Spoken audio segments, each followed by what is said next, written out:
El día de la boda de mi hermano, presencié a mi esposo y a mi futura cuñada compartiendo un momento de pasión secreta en un rincón oscuro. Pero en lugar de armar un escándalo allí mismo, uní fuerzas con mi hermano para convertir ese día de celebración en un escenario de revelaciones inolvidables, haciendo que lo perdieran todo en cuestión de horas. ¿Cómo pudo un novio, traicionado por su propia prometida, mantener tal compostura?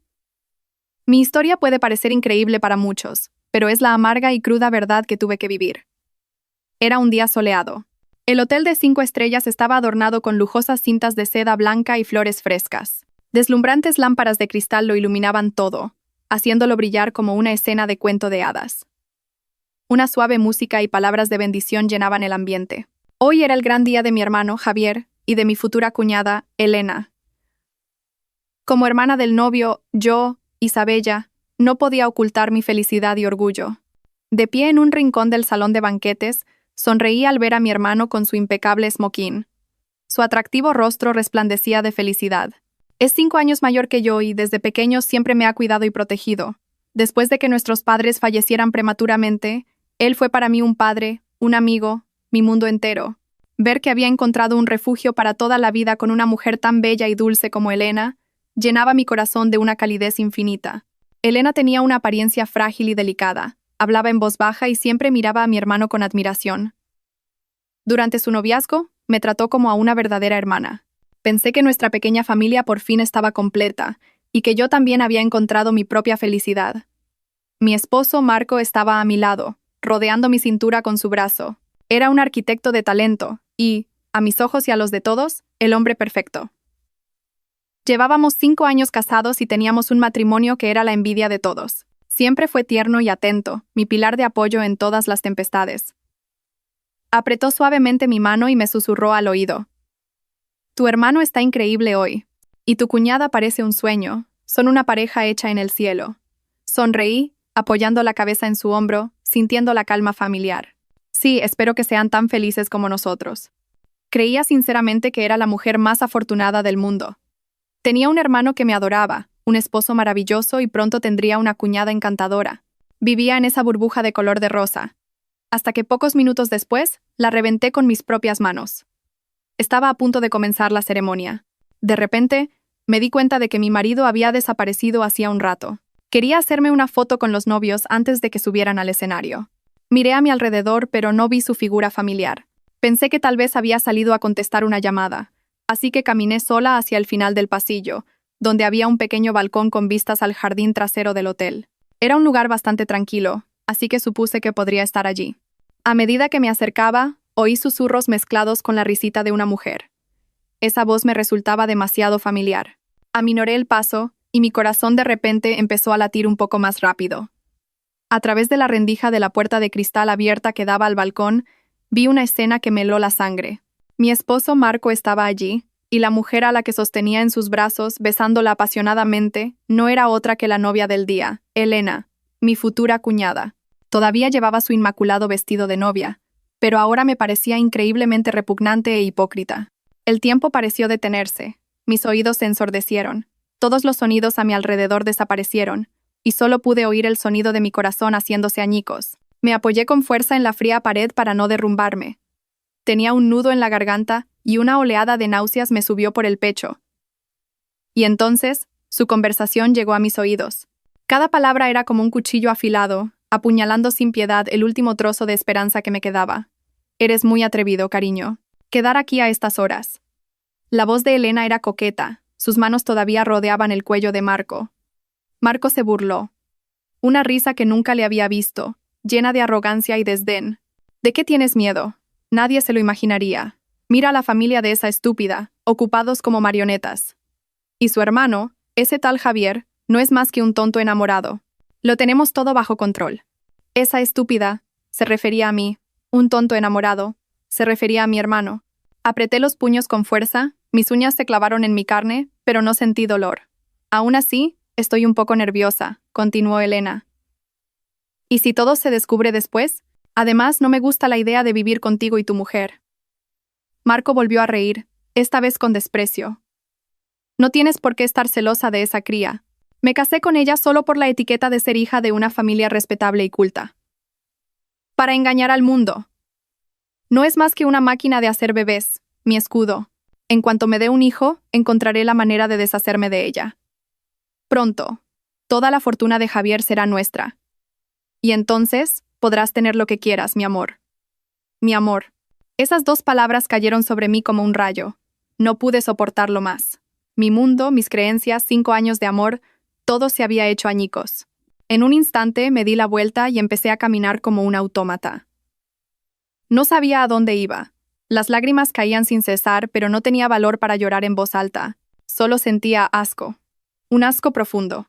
Caminando a trompicones, con la mente en blanco, choqué con alguien. Al levantar la cabeza, a través de mi visión borrosa por las lágrimas, vi una figura. Era mi hermano, el novio del día, Javier. Al ver mi estado lamentable, frunció ligeramente sus atractivas cejas. Isabella, ¿qué pasa? ¿Ha ocurrido algo? No pude contenerme más. Me abracé a él y rompí a llorar. Entre sollozos ahogados, le conté todo lo que acababa de ver y oír. Esperaba que se enfureciera, que corriera a ese balcón y lo destrozara todo, que cancelara la boda de inmediato, pero él se limitó a escucharme en silencio, dándome suaves palmaditas en la espalda con su gran mano. Cuando dejé de llorar, me apartó suavemente y me miró directamente a los ojos. En su rostro no había ni sorpresa ni ira, solo una calma aterradora. Me secó las lágrimas con delicadeza y luego me guiñó un ojo. Un gesto significativo que solo nosotros, los hermanos, entendíamos. Me susurró al oído. Una frase que nunca olvidaré en mi vida. Tranquila, el acto principal está a punto de comenzar. ¿Qué pasaría con esta historia? ¿Cuál era el acto principal del que hablaba mi hermano? Si ustedes, estimados oyentes, sienten la misma curiosidad que yo, no duden en suscribirse al canal y activar las notificaciones para no perderse el próximo capítulo de este dramático relato. Las palabras de mi hermano Javier cayeron como un rayo en mis oídos, dejándome tan atónita que hasta olvidé llorar. ¿El acto principal? En una situación tan crítica, cuando mi querido hermano estaba siendo traicionado el día de su boda por su prometida y mi marido. ¿Cómo podía decir algo así con tanta calma? Mi mente era un caos. Pensé que tal vez el shock había sido tan grande que se había vuelto loco. Al ver que seguía de pie, aturdida, Javier no dijo nada más. Simplemente me tomó de la mano con firmeza y me guió hacia el final del pasillo, donde estaba la sala de espera del novio. Miró a su alrededor con cautela y solo después de asegurarse de que no había nadie, me empujó adentro y cerró la puerta con llave. La habitación estaba decorada con lazos blancos y globos, pero el aire en el interior era pesado y tenso, casi sofocante. Isabella, escúchame bien. Javier se giró y me miró directamente a los ojos. Su expresión ya no era de una calma aterradora. Era la seriedad y la determinación fría que solo veía cuando tomaba decisiones importantes en los negocios. Yo ya sabía todo esto desde hace mucho tiempo. Me quedé helada una vez más. ¿Desde hace mucho tiempo? ¿Cómo era posible? Javier suspiró y me acercó una silla para que me sentara. Fue hace 3 meses, comenzó a relatar. Empecé a notar que algo no iba bien. Esa mujer, Elena, mostraba un interés excesivo en la gestión de nuestra empresa. Preguntaba con frecuencia sobre proyectos o la situación financiera. Detalles que normalmente una novia no se preocuparía por saber con tanto detalle. Y tu marido, Marco, actuaba con una familiaridad anormal con ella. Intercambios de miradas sutiles, pequeños gestos, cosas que solo los implicados notarían. Sentí un nudo en el pecho. Mientras yo estaba ciega de felicidad, mi hermano había detectado en silencio las peligrosas corrientes subterráneas. Tuve un mal presentimiento, continuó. Así que contraté en secreto a un detective privado. Y lo que descubrieron fue mucho más terrible de lo que había imaginado. No se trataba simplemente de una infidelidad, Isabella. Detrás de todo había una conspiración meticulosamente calculada. Javier abrió su móvil y me mostró varias fotos y documentos. Eran fotos de Marco y Elena en citas secretas en lugares lujosos. También había extractos bancarios que mostraban grandes sumas de dinero transferidas desde una cuenta no identificada a la de Elena. Y lo que más me horrorizó fue un plan detallado encontrado en los correos electrónicos de Marco. El plan estaba organizado por fases. Primero, Elena seduciría a mi hermano con su belleza y falsa dulzura para casarse con él y convertirse oficialmente en parte de nuestra familia. Al mismo tiempo, Marco, como mi esposo, usaría mi confianza para filtrar poco a poco información interna de la empresa. Su objetivo final era que, después de la boda, Elena convenciera a Javier de que le confiara a Marco la gestión de varios proyectos importantes. De esa manera, podrían conspirar para desviar fondos de la empresa, crear deudas fantasma y finalmente llevar a la quiebra la compañía que nuestros padres nos dejaron, para quedarse con todo. Sentí que la sangre se me helaba en las venas. Mis 5 años de matrimonio, el amor que había cultivado, todo había sido simplemente un movimiento en su plan. Marco no me amaba. Solo me había utilizado como un peón y una herramienta para llevar a cabo su sucia conspiración. La traición amorosa se convirtió ahora en un odio profundo.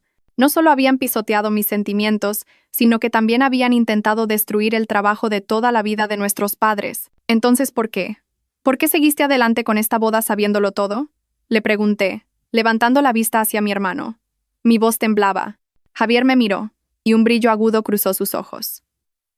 Si hubiera roto el compromiso entonces, solo habríamos atrapado a 2 peces pequeños, Marco y Elena. El que mueve los hilos desde las sombras nunca se habría revelado. Además, no teníamos pruebas suficientes para exponer toda su conspiración. Mi hermano decidió convertir la propia boda en una trampa, un gran escenario donde todos pudieran presenciar la obra juntos. Javier me apretó la mano. Tengo todo preparado, Isabella. Los activos importantes de la empresa han sido transferidos a un fideicomiso seguro. Los proyectos que les interesan son solo proyectos fantasmas sin valor. Y he instalado grabadoras y cámaras por todas partes. Solo tenemos que esperar a que ellos mismos se delaten. Miré a mi hermano, sintiendo lástima y admiración al mismo tiempo. Él había soportado todo esto solo, planeando y contraatacando. Mientras yo seguía feliz en mi falso mundo de color de rosa, ahora te necesito a ti. La voz de Javier se volvió más seria que nunca. Tu aparición, el hecho de que hayas descubierto la verdad en este momento, es una variable que no esperaban. Pero eso se convertirá en nuestro as en la manga.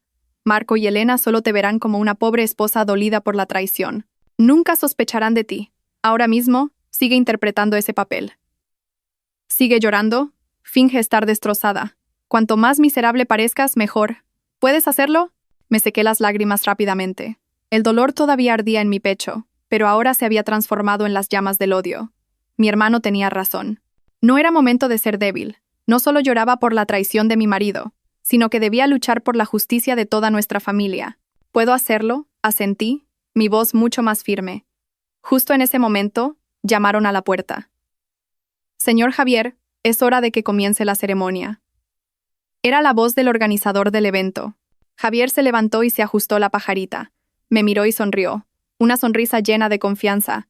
Bien, hermanita, salgamos. La obra está a punto de comenzar.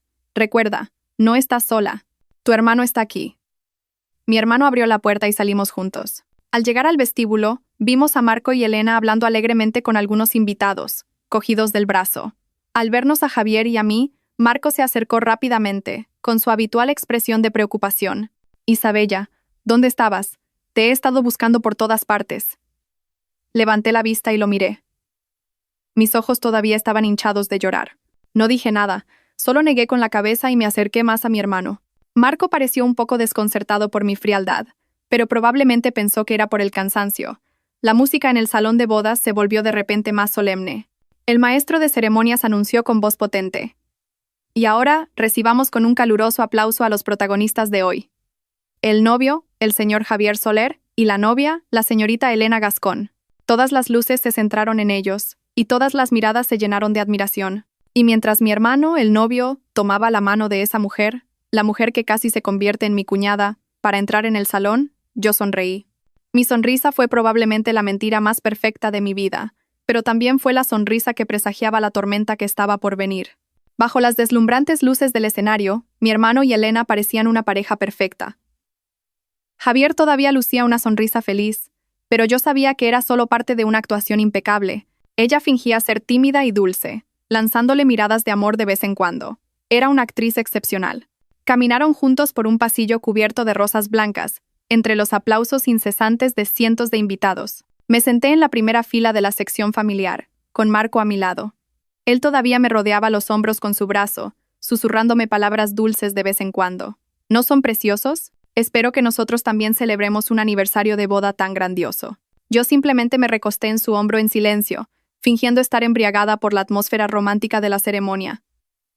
Pero en realidad, luchaba por reprimir las náuseas que me subían por la garganta. Cada una de sus palabras y acciones ahora me resultaban repugnantes. Su mano en mi hombro, la misma mano que una vez me acarició con ternura, era la misma que había abrazado a otra mujer apenas unos minutos antes. La ceremonia transcurrió según el protocolo habitual. El maestro de ceremonias, con su voz melosa, elogiaba la historia de amor predestinada y el encuentro de dos almas. Al oírlo, casi me eché a reír. ¿Destino? Sí. Un destino tejido con conspiraciones y cálculos. Tras los discursos vacíos, finalmente llegó el momento del intercambio de anillos. Una adorable niña de las flores, vestida de blanco impoluto, subió al escenario con los anillos de boda en una caja de terciopelo rojo. Javier y Elena se miraron, listos para intercambiar sus símbolos de amor. Un momento. De repente, una voz desde el público rompió el momento sagrado.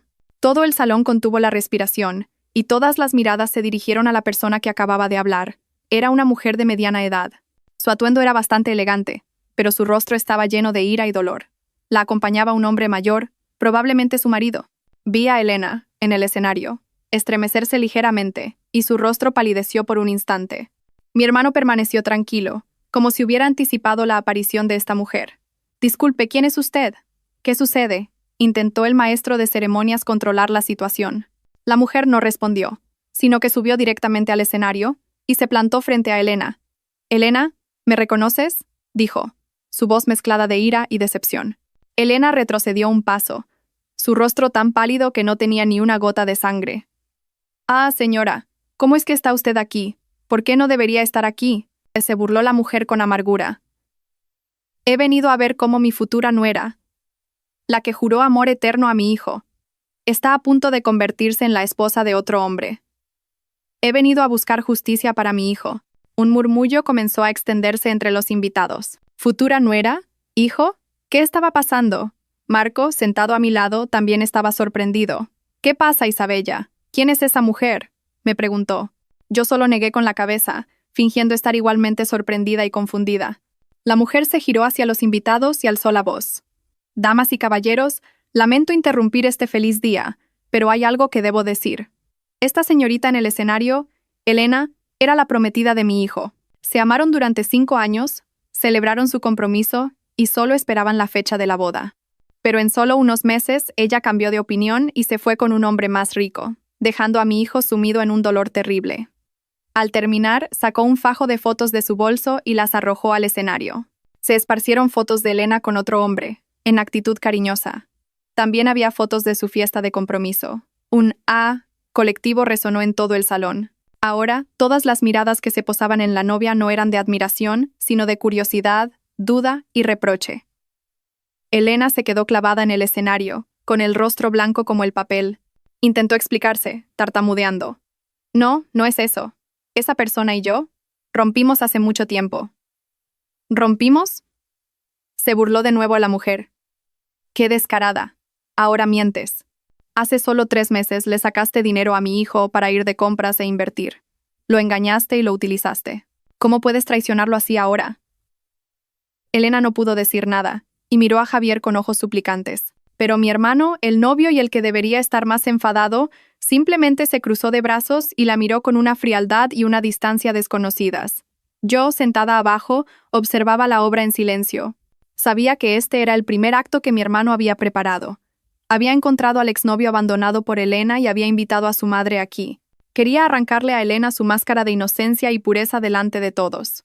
Al ver que la situación se le iba de las manos, Elena de repente se llevó la mano al pecho, se tambaleó y se desplomó en el escenario, fingiendo un desmayo. «Dios mío, la novia se ha desmayado», gritaron algunos. La familia de Elena, que yo sabía que no eran más que actores contratados, corrieron al escenario, creando una escena caótica. En medio de todo, Javier se acercó lentamente y miró a la desmayada Elena. No mostraba ninguna preocupación, sino que esbozó una ligera sonrisa. Le quitó el micrófono al atónito maestro de ceremonias. «Damas y caballeros», su voz resonó, firme y clara, silenciando todo el ruido. «Lamento haberles mostrado una obra tan desagradable, pero creo que la verdad siempre debe salir a la luz». Miró a Elena, que estaba espiando la reacción de la gente. «Actúas muy bien, señorita Elena, pero creo que es hora de poner fin a esta farsa». Sus palabras fueron como un jarro de agua fría para todos. Elena, sorprendida, cerró los ojos rápidamente, pero ya era demasiado tarde. Todos la habían visto. «Y para hacer esta obra aún más interesante», continuó Javier, «me gustaría invitar a otro invitado especial al escenario. Alguien que está muy relacionado con esta farsa. Miró hacia donde estábamos Marco y yo, y mi corazón empezó a latir más rápido. Sabía que era nuestro turno de subir al escenario. Las luces del escenario de repente se dirigieron directamente hacia Marco y hacia mí, convirtiéndonos en el centro de todas las miradas. Cientos de pares de ojos curiosos y sorprendidos se clavaron en la sección familiar. Marco estaba atónito, sin entender qué estaba pasando. Se giró hacia mí y susurró con voz confusa. ¿A quién llama tu hermano? ¿Un invitado especial? No respondí, simplemente lo miré con los ojos llenos de lágrimas, con una expresión inocente y desvalida. Sabía que era mi turno de actuar. En el escenario, Javier continuó, alzando la voz. Esta vez, se dirigió directamente a mi marido. La persona que quiero invitar no es otro que mi cuñado, el arquitecto Marco Jiménez. ¿Podría subir aquí y compartir esta alegría con nosotros? Esta repentina invitación causó aún más revuelo en el salón. La gente no entendía por qué el novio llamaba a su cuñado al escenario en un momento tan delicado. Marco estaba completamente paralizado. Me miró a mí, luego al escenario, y su rostro palideció. Probablemente empezó a sentir que algo iba muy mal. Pero ante la invitación pública de su cuñado y la mirada de cientos de personas, no pudo negarse. Sube, cariño, le dije en voz baja, dándole un suave empujón en la espalda. Con un tono inocente añadí, quizás el hermano de Javier quiere que compartas el secreto de un matrimonio feliz. Mis palabras fueron como un pinchazo de aguja, pero suficiente para hacer que Marco se estremeciera. Tragó saliva y, forzando una sonrisa, se levantó lentamente y caminó hacia el escenario. Cada uno de sus pasos parecía pesar una tonelada. Cuando Marco subió al escenario, Javier le rodeó los hombros con un brazo de forma afectuosa y se dirigió al público. Damas y caballeros, ¿no les parece que mi cuñado es guapo y talentoso? Estoy muy orgulloso de tener un cuñado como él. No solo es un arquitecto de talento, sino también un maravilloso esposo que ama profundamente a mi hermana. Los elogios de Javier desconcertaron aún más a Marco. Solo pudo sonreír torpemente sin decir nada. Y quizás continuó Javier, y su voz de repente se volvió significativa. Es tan perfecto que no solo mi hermana lo ama, sino que otras mujeres también lo aman. ¿No es así, mi querida novia? Javier se giró hacia Elena, que seguía tendida en el suelo fingiendo estar desmayada. Pero al oír esto, vi cómo sus párpados temblaban ligeramente. El rostro de Marco ya estaba tan blanco como el papel. Empezó a sudar frío e intentó zafarse del brazo de Javier. Cuñado, ¿qué estás diciendo? Todos están malinterpretando las cosas. ¿Malinterpretando? Rió Javier a carcajadas. Una risa sin ninguna calidez. Pues déjame mostrarles a todos cuál es el malentendido. Al terminar, Javier hizo una señal al equipo técnico. Las dos enormes pantallas LED a ambos lados del escenario, que originalmente mostraban fotos románticas de los novios, se apagaron de repente y se volvieron a encender. Pero esta vez, la imagen que apareció no era de rosas ni de velas. Era un video grabado desde un ángulo oculto en el balcón. Todo el salón contuvo la respiración. Y la escena que yo misma tuve que presenciar apenas una hora antes, se desarrolló vívidamente ante los ojos de cientos de personas. Mi marido, Marco, abrazando y besando apasionadamente a la novia, Elena, vestida con su inmaculado vestido de novia. El sonido también estaba grabado con gran claridad. Cada una de sus repugnantes palabras resonó por todo el salón. Esa estúpida está ocupada como una marioneta. Y ese tal Javier no es más que un tonto enamorado. Me casé con ella solo para engañar al mundo. No es más que una máquina de hacer bebés. El salón entero pareció explotar. Gritos, insultos y miradas de desprecio cayeron sin piedad sobre las dos personas en el escenario. El drama más sórdido de adulterio y traición se estaba proyectando de la manera más vívida posible. Elena ya no pudo seguir fingiendo su desmayo. Se levantó de un salto, pálida y temblando de pies a cabeza. Marco apenas podía mantenerse en pie. Se tambaleó hacia atrás unos pasos y, señalando la pantalla, balbuceó. No, no es verdad. Está editado. Es un montaje. Pero sus débiles palabras no pudieron acallar la ira de la multitud. Basura. Vaya par de adúlteros. No puedo creerlo. Los insultos estallaban por todas partes. La falsa familia de Elena tampoco pudo seguir actuando. Se quedaron paralizados, con el rostro enrojecido de vergüenza, sin saber qué hacer. Y yo seguía sentada en la primera fila. Las lágrimas comenzaron a brotar de nuevo. Esta vez no era una actuación. Eran lágrimas de dolor por tener que revivir esa escena y escuchar esas palabras venenosas de nuevo frente a tanta gente. Me cubrí el rostro con las manos. Mis hombros temblaban. Tenía que mostrar la imagen de la víctima miserable, la esposa completamente destrozada ante la cruel verdad. En el escenario, Javier me miró. Y un destello de compasión cruzó sus ojos, pero rápidamente fue reemplazado por una fría determinación. Se acercó y le arrebató el micrófono de la mano al maestro de ceremonias. «Damas y caballeros», gritó. Su voz tenía una fuerza invisible que silenció instantáneamente el caótico salón. ¿Lo han visto todos? Este es el verdadero rostro de la mujer con la que iba a casarme y del hombre al que una vez consideré mi cuñado, parte de mi familia. Se giró hacia Marco y Elena. Su mirada era como dos cuchillos. ¿Ustedes dos tienen algo más que decir? ¿O quieren que les muestre algo aún más interesante? Marco y Elena, desesperados, solo podían negar con la cabeza. Estaban completamente acorralados, sin forma de excusarse. Pero todo esto, continuó Javier. Y su voz se volvió aún más misteriosa y aterradora. No termina aquí. Este drama de infidelidad es, en realidad, solo la punta de un iceberg mucho más grande. Todo el salón volvió a sumirse en el silencio. Todos se preguntaban qué quería decir el novio. Javier sacó un fajo de documentos del bolsillo de su esmoquín y lo levantó para que todos lo vieran. Lo que ellos realmente querían no era amor, sino esto. ¿Qué era ese fajo de documentos y qué relación tenía con la persona que, según mi hermano, movía los hilos desde las sombras? Todas las miradas se clavaron en el fajo de papeles en la mano de mi hermano, esperando que una verdad aún más terrible fuera revelada. El fajo de documentos en la mano de Javier era como un objeto misterioso que capturó la atención de todos en el salón. Todos contuvieron la respiración, esperando ver en qué dirección se desarrollaría esta obra. Marco y Elena también levantaron la vista, y en sus ojos desesperados ahora se reflejaba el terror. Probablemente, ellos sabían mejor que nadie lo que contenían esos papeles. Antes de decirles lo que es esto, dijo Javier con voz lenta y clara, me gustaría contarles una pequeña historia. La historia de un viejo y astuto zorro que usó a dos mofetas para robar un gallinero. Recorrió el salón con la mirada, lanzando una mirada penetrante a algunos de los invitados sentados en la sección VIP. Noté que un hombre de mediana edad, de rostro corpulento y vestido con un elegante traje gris, de repente se puso un poco tenso. Tosió ligeramente y se ajustó la corbata. El zorro, continuó Javier, sabía que el gallinero estaba muy bien protegido, así que no se atrevió a actuar por sí mismo. Por eso, encontró a dos mofetas, una mofeta macho y una hembra. Les prometió una vida de abundancia, comida y ropa de abrigo. Solo tenían que ayudarle a llevar a cabo un plan. La mofeta hembra tenía la misión de seducir al gallo jefe, el futuro dueño del gallinero. La mofeta macho tenía la misión de cortejar a la hermana del gallo jefe, una gallina ingenua, para convertirse en parte de la familia. Al oír esto, ya no necesité actuar. Las lágrimas brotaron de verdad. La historia metafórica de mi hermano era como otro cuchillo clavándose en mi dolor. Yo era esa gallina ingenua. Su objetivo final, la voz de Javier se volvió aún más fría. Era, después de ganarse su confianza, abrir lentamente las puertas y romper las vallas para que el viejo zorro de fuera pudiera entrar tranquilamente y apoderarse de todo el gallinero. ¿No es un plan perfecto? Miró directamente a Marco y a Elena. Ustedes dos mofetas. ¿Les suena esta historia? Marco y Elena no pudieron decir nada, solo agacharon la cabeza. Y esto que tengo en mis manos, Javier levantó el fajo de documentos. Es el plan detallado y el mapa que el viejo zorro les dibujó a las dos mofetas. El mapa que les dice qué camino tomar y dónde romper la valla.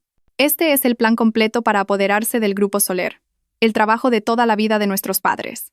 Pasó los documentos uno por uno, proyectando su contenido directamente en la pantalla grande. Cifras, gráficos y sucias estrategias empresariales aparecieron con claridad. Su plan no se limitaba a desviar fondos de la empresa. Incluía crear falsos escándalos, minar la credibilidad de Javier y fomentar divisiones internas para, finalmente, crear las condiciones para que una empresa competidora adquiriera el Grupo Soler a un precio de ganga. Y el nombre de esa empresa competidora también estaba escrito con toda claridad.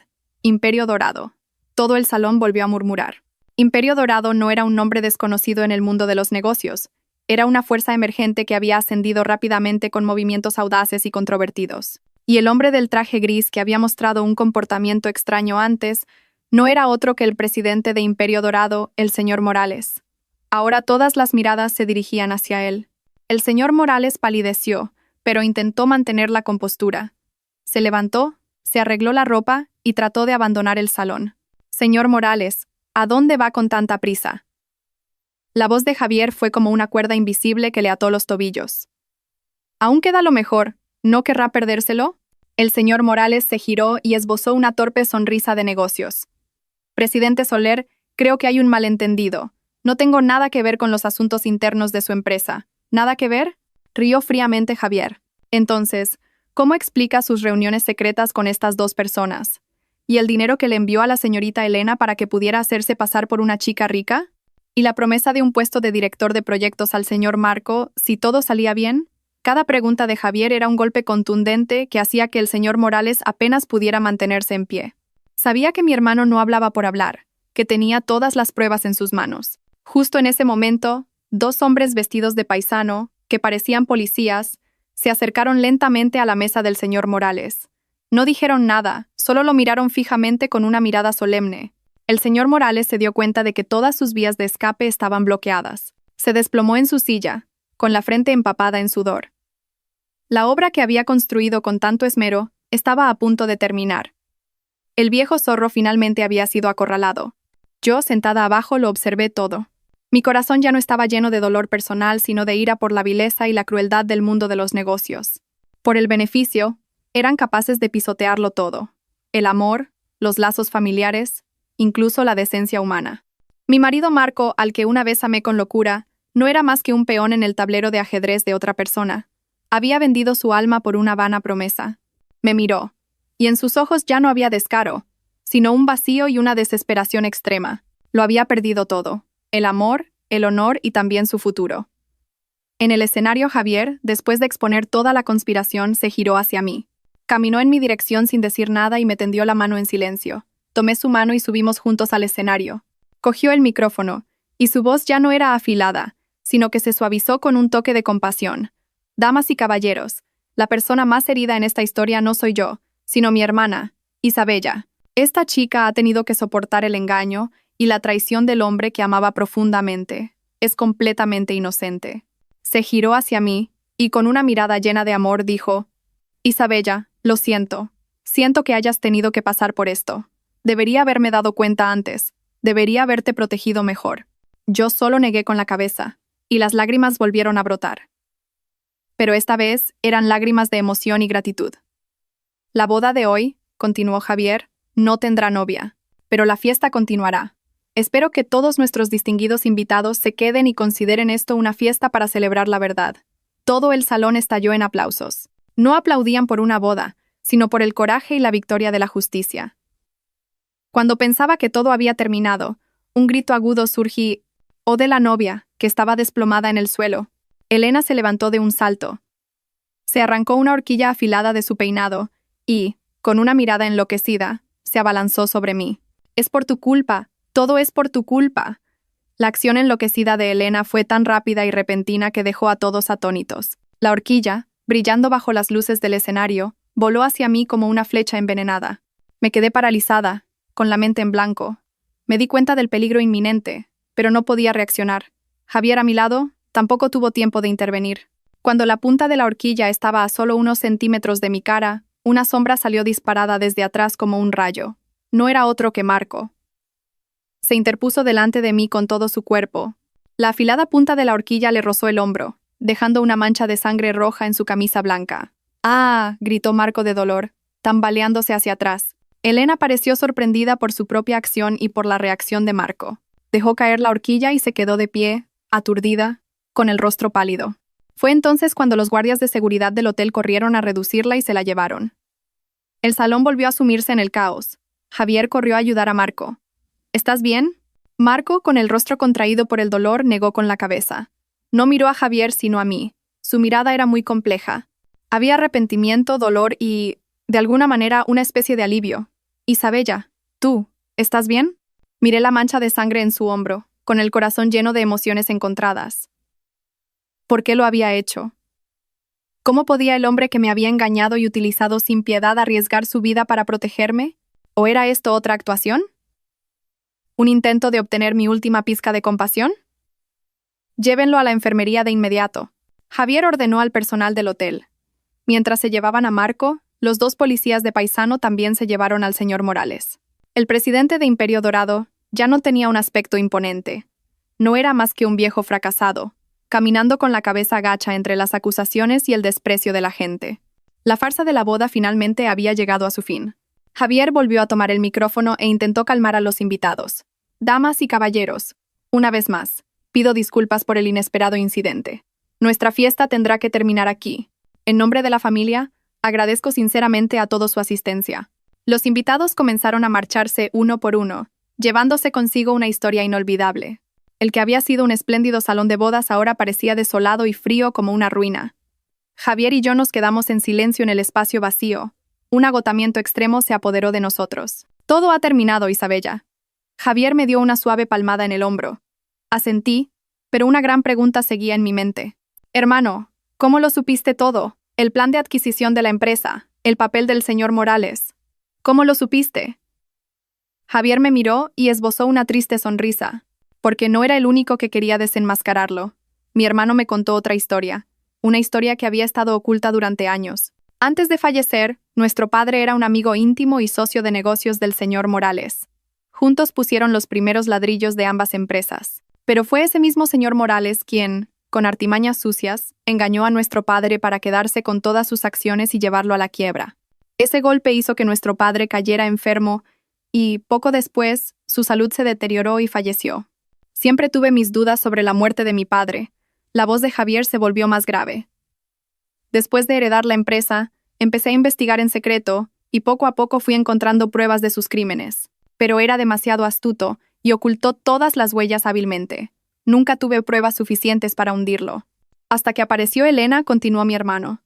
Al principio yo también me dejé engañar por su apariencia inocente, pero me di cuenta de que había demasiadas coincidencias.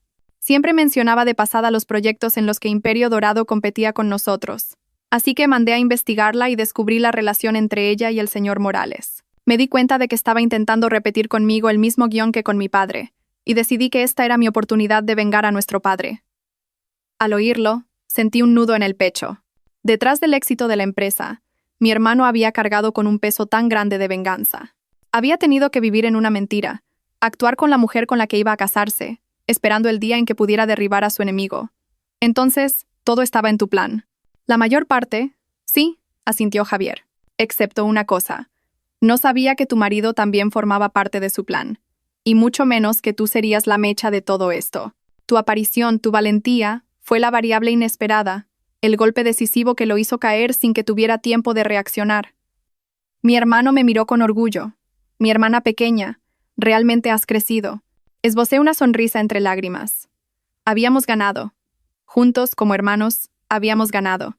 Poco después, un empleado del hotel vino a informarnos de que Marco había recibido los primeros auxilios. La herida no era profunda, pero tenía que ir al hospital para recibir una vacuna antitetánica y un chequeo más exhaustivo.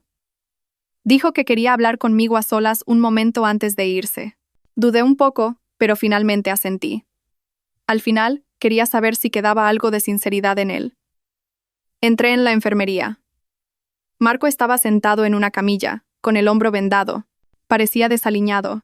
Su traje de diseño estaba arrugado y abandonado, su camisa manchada de sangre, y su rostro carecía de toda vitalidad. Al verme, levantó la cabeza con una mirada llena de culpa. Lo siento, Isabella. ¿De qué sirve una disculpa ahora?, pregunté con frialdad. No espero que me perdones, dijo, agachando la cabeza. Solo quería decirte una cosa. El momento en que salté para protegerte fue sincero. No era una actuación. Lo miré en silencio. Durante los últimos 5 años, continuó con voz ronca, he vivido en una mentira. Me acerqué a ti por el plan del señor Morales, por el dinero. Pero, luego empecé a sentir algo de verdad por ti. Tu dulzura, tu bondad, conmovieron mi corazón. Pero ya estaba demasiado metido. No podía dar marcha atrás. Te quería a ti, y también quería el dinero y el estatus. La codicia nubló mi razón. Levantó la vista hacia mí, y las lágrimas comenzaron a brotar. Hoy, frente al peligro, me di cuenta. Lo único que quería proteger eras tú. Pero ya es demasiado tarde para todo. Escuché su tardía confesión sin sentir ninguna emoción en mi corazón. ¿Amor? Quizás lo hubo, pero la traición y el daño que me causó habían matado ese amor.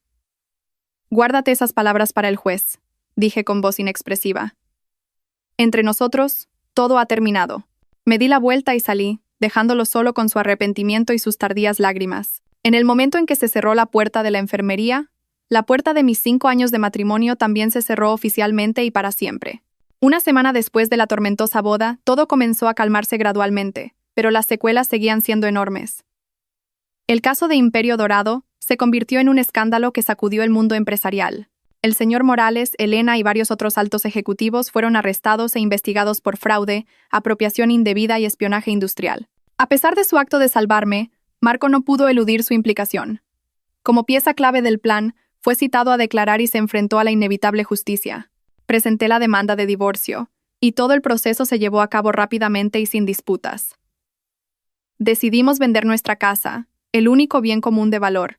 No quería conservar nada que me recordara un pasado lleno de mentiras. Después de que todo se resolvió, sentí que necesitaba un tiempo para mí. Decidí hacer un viaje sola, ir a un lugar muy lejano para aclarar mi mente y empezar una nueva vida.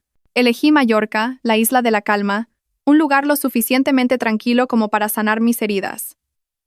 Durante mis días en Mallorca no visité muchos lugares. Simplemente pasé mi tiempo paseando por la playa de Estrenc, sentada en pequeños y bonitos cafés, leyendo y escribiendo. Después de tantas tormentas, me di cuenta de que lo que realmente necesitaba era paz mental.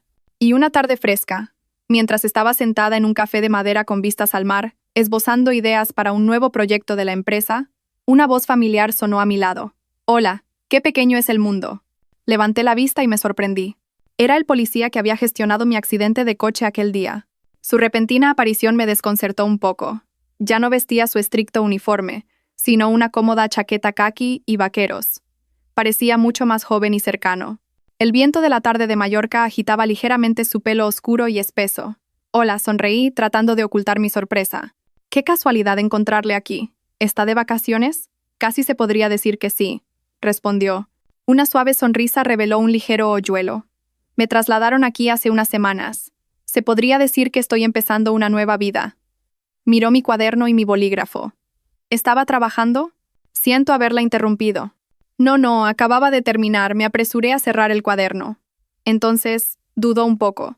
«¿Le importaría si me siento aquí un momento?» El café está muy lleno, y este es el único sitio libre.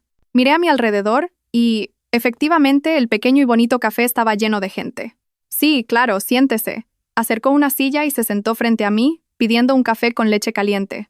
Hubo un silencio un poco incómodo entre nosotros. No sabía qué decir, y él también parecía estar buscando un tema de conversación adecuado. En la boda de aquel día, finalmente rompió el silencio. Vi todo. Fue muy valiente. Sus palabras me sorprendieron un poco. Pensé que solo había venido a ocuparse del caso, y me sorprendió que se hubiera fijado en otras cosas. «Gracias. Afortunadamente todo ha pasado». «Soy David», se presentó de repente. «Isabella», respondí. «Encantada de conocerle, David». Empezamos a hablar. Al principio, solo eran conversaciones ligeras sobre Mallorca, el trabajo y aficiones personales, pero poco a poco la conversación se fue haciendo más profunda. David me contó por qué lo habían trasladado. Después de años trabajando en el ambiente estresante de Madrid, se sentía agotado y quería vivir y trabajar en un lugar más tranquilo. Amaba las montañas, los bosques y el aire puro de la isla. Yo también compartí mi historia. No los dolorosos detalles de la traición, sino mi decisión de dejar la ciudad y mi deseo de encontrar un nuevo equilibrio en la vida. Nos dimos cuenta de que teníamos algo en común. Ambos estábamos en un viaje para encontrar un nuevo comienzo. David era una persona muy atractiva para conversar. Era inteligente y divertido, pero en sus ojos había algo tranquilo y profundo, propio de alguien que ha vivido mucho. Hablar con él me hizo sentir muy cómoda, una sensación que no había experimentado en mucho tiempo. El cielo empezó a oscurecerse, y las cálidas luces amarillas del café se encendieron, creando un ambiente muy romántico. «No sé cuánto tiempo estuvimos hablando. Ya es tarde», dijo David mirando su reloj. «Tengo que volver al cuartel». «Ha sido un placer hablar con usted, Isabella». Igualmente, sonreí. «Este fin de semana». Volvió a dudar. «Estoy planeando una excursión a la Serra de Tramuntana, y me preguntaba si no está ocupada, ¿le gustaría venir?» Su invitación hizo que mi corazón diera un vuelco. ¿Senderismo? Nunca lo he hecho. Pues con más razón debería probarlo, sonrió. El aire allí es increíble. Ayuda a liberar todo el estrés. Lo pensé un momento y luego asentí. Sí, me encantaría. Después de ese encuentro casual, David y yo tuvimos nuestra primera cita. Subimos juntos a las montañas, paseamos por extensos pinares y descubrimos pequeños restaurantes escondidos en los callejones de Palma. Con David a mi lado, ya no era la mujer que tenía que hacérsela fuerte, la que debía desconfiar de todos. Él me daba una extraña sensación de seguridad y paz. No me preguntó por mi pasado ni me hizo revivir recuerdos dolorosos. Simplemente se quedó a mi lado en silencio, compartiendo conmigo las pequeñas alegrías de la vida. Los sentimientos entre nosotros crecieron de forma natural y suave, como la niebla matutina de Mallorca. Una noche, mientras estábamos sentados junto al torrent de París, contemplando el lago tranquilo que reflejaba la luz de la luna, David de repente me tomó la mano. Isabella, su voz sonó grave y cálida. Sé que has pasado por mucho. No quiero remover viejas heridas. Solo quiero decirte que, si me lo permites, me gustaría ser la persona que escriba contigo un nuevo capítulo de tu vida. Un capítulo lleno de alegría y felicidad. Miré sus ojos sinceros y mi corazón se conmovió. Las lágrimas volvieron a brotar, pero esta vez eran lágrimas de felicidad. No dije nada, simplemente asentí y apreté su cálida mano con fuerza. 2 años después. Mamá, date prisa. Papá y el tío Javier están esperando fuera. La alegre voz de mi pequeña hija Clara sonó desde la puerta. Sonreí y le ajusté el lazo que llevaba en el pelo. Mamá, ya va, mi princesa. Me miré en el espejo. Vi la imagen de una mujer radiante de felicidad. Hoy era un día especial. Era mi primer aniversario de boda con David, y también el día en que toda la familia iba a Madrid para asistir a la inauguración de una nueva sucursal del Grupo Soler. Mi vida había cambiado por completo. Después de ese fatídico viaje a Mallorca, encontré el verdadero amor y la felicidad de mi vida. David, después de un tiempo de salir juntos, decidió solicitar un traslado de vuelta a Madrid para estar a mi lado. Dijo que donde yo estuviera, allí estaría su paz. Celebramos una pequeña y cálida boda en la playa, con solo nuestros seres más queridos. Mi hermano Javier también encontró su propia felicidad después de todas las tormentas. Se enamoró de una amable profesora y recientemente tuvieron a su primer hijo, un niño sano. El Grupo Soler, bajo la dirección de Javier y con mi apoyo, creció de forma espectacular, convirtiéndose en una de las empresas líderes en su sector. Mientras el coche avanzaba por la familiar autopista, Clara se sentó en mi regazo, parloteando y señalando todo lo que veía por la ventana. David, en el asiento del conductor, se giraba de vez en cuando para mirarnos a mí y a la niña con una mirada llena de amor. Cuando el coche pasó junto a una gran prisión, de repente me quedé en silencio. Sabía que allí dentro había gente pagando por sus errores. Había oído que Marco iba a recibir una reducción de condena pronto por su buen comportamiento. También oí que Elena había sufrido un verdadero colapso mental y había sido trasladada a un hospital psiquiátrico para recibir tratamiento. Y el señor Morales, viejo y enfermo, finalmente se derrumbó entre rejas. Ya no los odiaba. Mi corazón ahora estaba lleno de paz. Todo el odio había quedado atrás, y el amor y el perdón habían ocupado su lugar. La fiesta de inauguración fue un gran éxito. En medio del ambiente bullicioso, recibí un hermoso ramo de rosas blancas sin remitente. Dentro había una pequeña tarjeta con una caligrafía temblorosa, propia de una persona mayor. «Felicidades, que seas muy feliz». Supe de quién era. Probablemente alguien, en algún lugar, me estaba observando y deseándome sinceramente lo mejor. Esa noche, después de la fiesta, cuando Clara ya dormía profundamente, David y yo nos quedamos en el balcón del hotel, contemplando las brillantes luces de la noche de Madrid. Él me abrazó por detrás y apoyó la barbilla en mi hombro. «Gracias», susurró. «Por llegar a mi vida, por hacer que mis días tengan sentido». Sonreí, me di la vuelta y apoyé la cabeza en su firme pecho. Yo debería estar más agradecida. Gracias por curar todas las heridas que había en mí.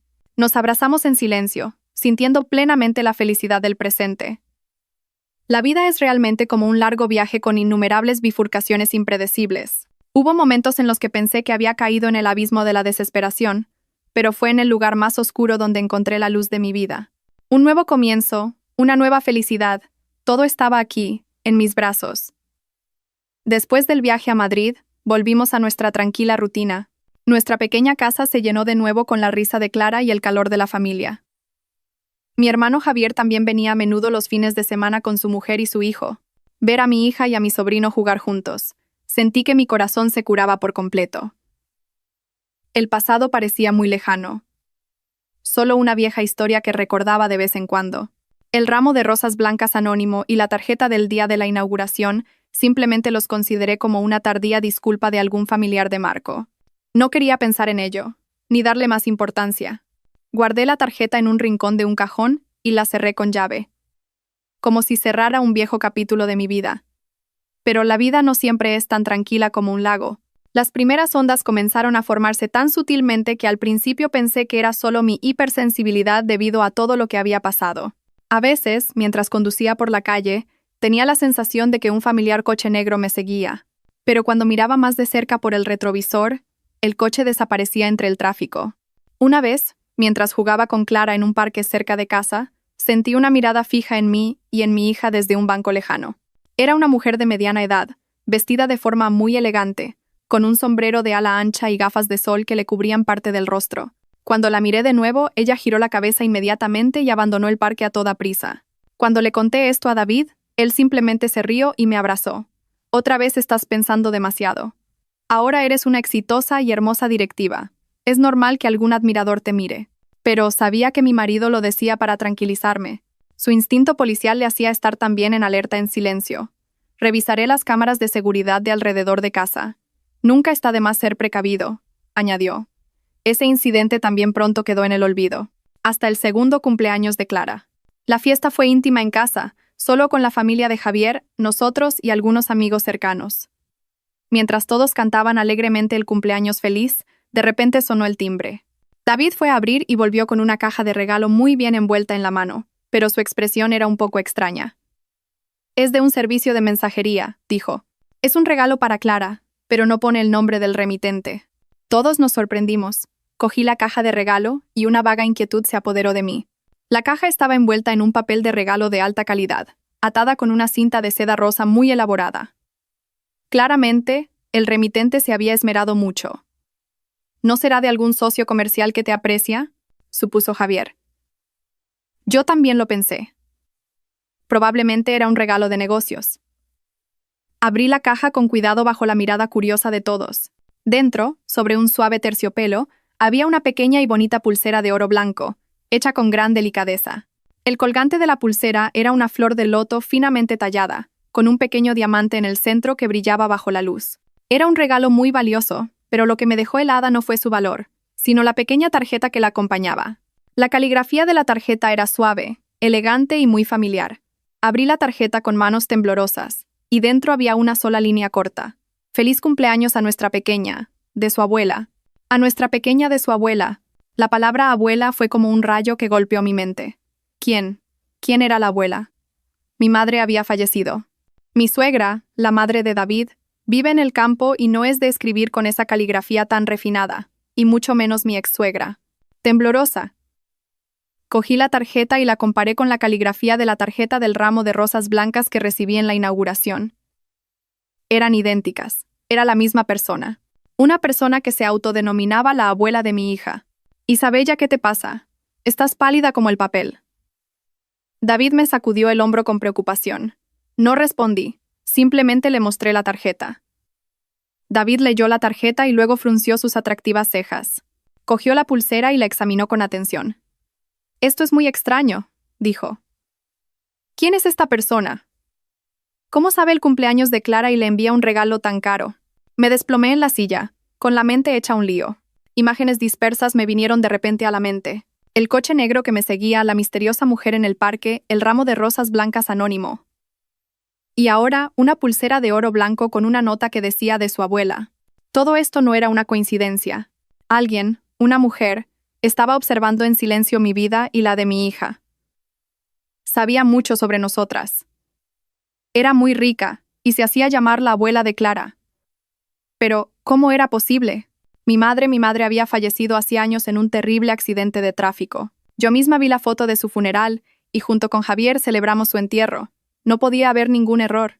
Entonces, ¿quién era esta mujer? ¿Un pariente lejano que no conocía? ¿O un secreto mucho más terrible del que no tenía ni idea? Miré a mi pequeña hija. Clara seguía riendo y parloteando inocentemente, completamente ajena a la tormenta que se estaba formando silenciosamente a su alrededor. Sentí un nudo en el pecho. No permitiría que nadie le hiciera daño a mi hija. Tenía que descubrir la verdad. Quienquiera que fuera esa misteriosa mujer, fuera cual fuera su propósito, tenía que encontrarla.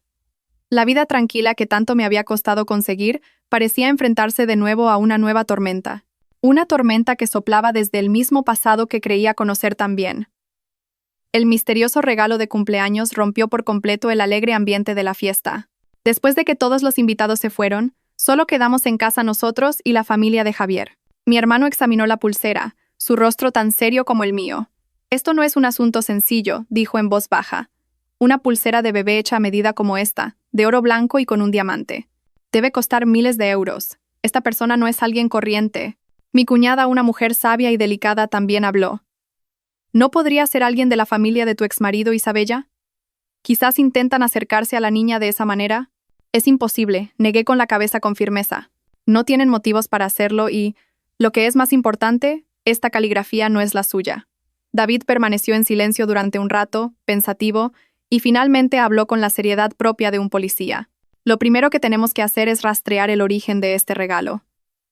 Llevaré la caja y el envoltorio al laboratorio de criminalística. Quizás se encuentren huellas dactilares u otras pistas. Y revisaré todas las cámaras de seguridad de las calles cercanas a nuestra casa hoy para rastrear el vehículo del servicio de mensajería». Javier asintió de acuerdo.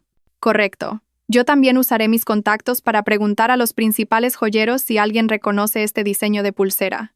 El diseño del loto es bastante único. Es probable que sea un encargo personalizado».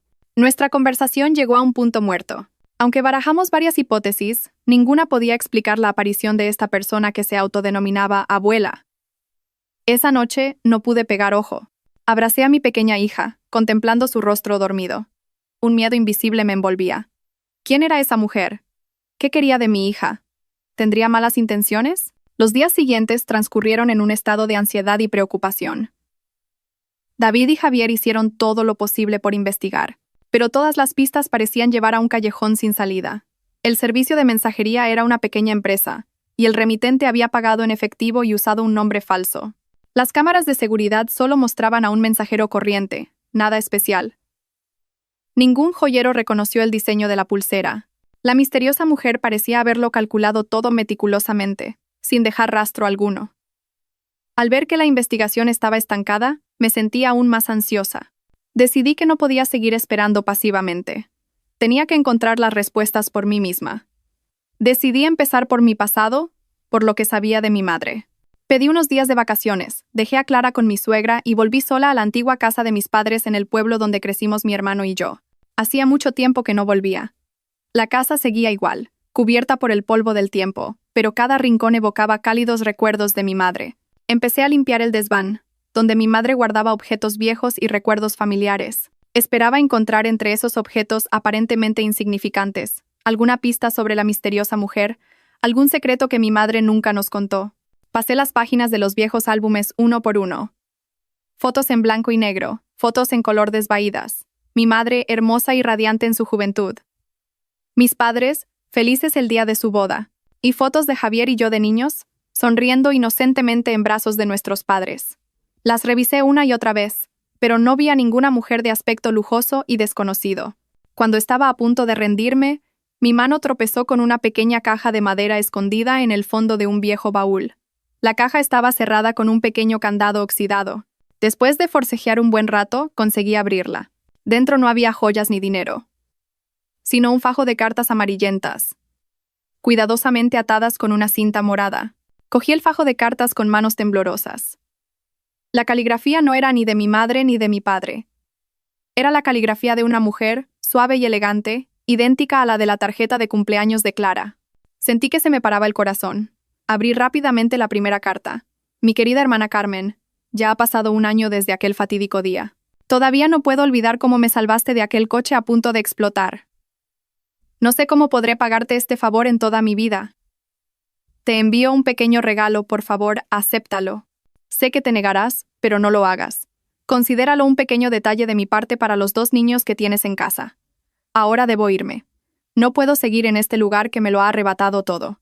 Quizás algún día, cuando todo se calme, volvamos a vernos. Con todo mi cariño, Adriana. Releí la carta varias veces, con la mente hecha un lío. Hermana Carmen, sin duda era mi madre. Un accidente de tráfico, una salvadora. Mi madre nunca nos había contado esa historia. Y Adriana, ¿quién era esa mujer? ¿Por qué le escribía a mi madre? Rápidamente leí las siguientes cartas. Eran cartas enviadas desde el extranjero, desde Francia y Suiza. Adriana le contaba a mi madre sobre su nueva vida, su soledad, el tormento de haber tenido que abandonar su hogar. Siempre preguntaba por Javier y por mí, y siempre nos enviaba regalos caros, regalos que probablemente mi madre nunca nos dijo que teníamos. La última carta estaba fechada hacía unos 5 años, y la caligrafía era un poco más temblorosa. Hermana Carmen, creo que me queda poco tiempo. Esta maldita enfermedad me ha atormentado durante demasiado tiempo. Lo único que lamento es no haber vuelto nunca para cuidar de mis 2 hijos. Sé que no merezco hacerlo. Los abandoné. Pero, por favor, hermana, ámalos por mí. Diles que, donde quiera que esté, su madre siempre los estará vigilando y amando. Te envío esta llave. Es la llave de una caja de seguridad personal en un banco suizo. Dentro está toda la fortuna que he amasado. Por favor, dásela a mis hijos cuando sean mayores. Considéralo la última compensación de una madre pecadora. Adiós, mi hermana, mi amiga y mi salvadora. Adriana. La carta se me cayó de las manos. Todo mi cuerpo temblaba. Hijos, madre, toda la verdad, una verdad increíble, se estaba revelando lentamente ante mis ojos. Esta mujer, Adriana, ella era. No podía ser. Mi madre era Carmen Pérez, y estaba muerta. Tenía que haber un error. Pero este fajo de cartas, esta llave y la caligrafía familiar, me quedé sentada, aturdida, en medio del polvoriento desván, con la mente llena de confusión. El pasado que conocía, la identidad en la que creía, todo de repente se sentía borroso y extraño. Un enorme secreto familiar, un secreto enterrado durante más de 20 años, estaba a punto de abrirse, y estaba directamente relacionado conmigo. Esa noche, no pude dormir ni un minuto. El fajo de cartas de Adriana y la pequeña llave yacían en silencio sobre el escritorio, pero mi mente era un torbellino. Su madre, 2 hijos. Esas frases se repetían una y otra vez, clavándose profundamente en mi corazón. Intenté desechar la loca idea de que Javier y yo no éramos los hijos biológicos de la mujer a la que siempre llamamos mamá, pero todo encajaba de una manera aterradora. La caligrafía, los regalos caros y el apelativo de abuela para Clara. A la mañana siguiente, no pude esperar más. Tenía que encontrar a Javier. Él también tenía que saberlo. Era mi hermano, mi única familia. Tenía derecho a saber la verdad sobre nuestras raíces. Conduje apresuradamente de vuelta a la ciudad. Fui directamente a la oficina de mi hermano. Al ver mi aspecto demacrado y mis ojos hundidos, me interrogó preocupado. No dije nada, simplemente cerré la puerta de la oficina en silencio y coloqué el fajo de cartas y la llave sobre su escritorio. Léelo, dije con voz ronca. Javier, sorprendido, cogió la primera carta. A medida que leía, su semblante cambiaba de la sorpresa al asombro y al shock. Leyó cada carta, y la mano con la que sostenía el papel empezó a temblar. Cuando terminó la última carta, se desplomó en su silla, mirando al vacío con ojos perdidos. No puede ser, murmuró, negando con la cabeza una y otra vez. Nuestra madre es Carmen. ¿Quién es esta Adriana? Yo también pensaba eso, dije con amargura. Pero hermano, mira esta caligrafía. Es idéntica a la de la tarjeta de cumpleaños de Clara. Le mostré la foto de la tarjeta que había tomado con mi móvil. Javier miró fijamente ambas caligrafías. La última pizca de duda en sus ojos se desvaneció. Se cubrió el rostro con las manos y sus anchos hombros temblaron. Por primera vez en mi vida, vi a mi hermano, siempre fuerte y firme, tan frágil e impotente. Nos quedamos sentados en silencio durante mucho tiempo, cada uno perdido en sus propios pensamientos confusos. El pasado que conocíamos, la madre que amábamos, todo se había convertido de repente en un gran interrogante. Entonces, ¿mamá Carmen? Levantó la cabeza Javier con voz ronca. ¿No era nuestra madre biológica? Nos crió, nos quiso. ¿Por qué nos ocultó esto? No lo sé, negué con la cabeza. Pero creo que tenía sus razones. Mamá Adriana dijo que tuvo que irse, que no podía quedarse. Algo terrible debió de ocurrir. Accidente de tráfico. Esa pista volvió a mi mente.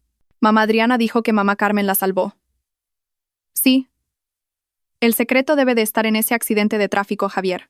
Miré a mi hermano directamente a los ojos. Tenemos que descubrir la verdad. No solo por nosotros, sino también por nuestras 2 madres. Javier asintió. Su mirada se volvió mucho más decidida. Tienes razón. Tenemos que averiguar qué pasó exactamente hace 25 años. Nuestra investigación comenzó con las vagas pistas de las cartas, el accidente de tráfico, la fecha y el nombre Adriana.